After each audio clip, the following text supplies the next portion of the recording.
સમાચારમાં આગળ વાત કરી દેવભૂમિ દ્વારકાની તો દેવભૂમિ દ્વારકા જિલ્લાના જામખંભાળિયા તાલુકામાં કમોસમી વરસાદને કારણે ખેડૂતોની હાલત દયનીય બની છે।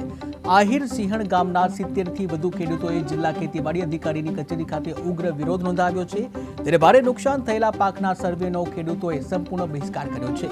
ખેડૂતોની સ્પષ્ટ માંગ છે કે સરકાર સર્વે કર્યા વિના તાત્કાલિક રાહત પેકેજ જાહેર કરે। મારું નામ દેવાત વિક્રમ ચાવડા।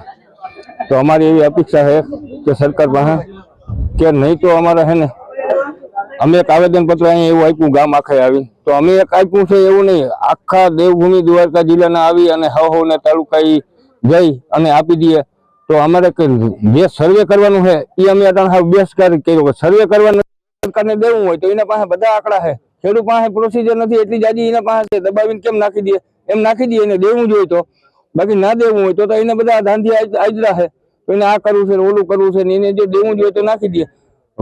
રહી વાત આપણે આ ટેકાના ભાવની, ટેકામાં એની 70 મણ માંડવી માંગણી કરી છે, 70 મણ અમે રાખશું।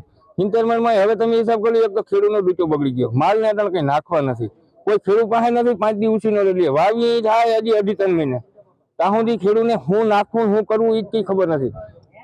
તો હવે એ એકવાર એ ટેન્શનમાં છે અટાણે ખેડૂત અહીંયા ઊભા ઓફિસે ઊભા તો હવે આજે જો એને કદાચ માંડવી કાલે ના સાંભળે, કાલે એમ કે તમારી માંડવી ઉગી ગઈ છે, તમારી માંડવી પોટા કાઢી ગઈ, કાળી છે।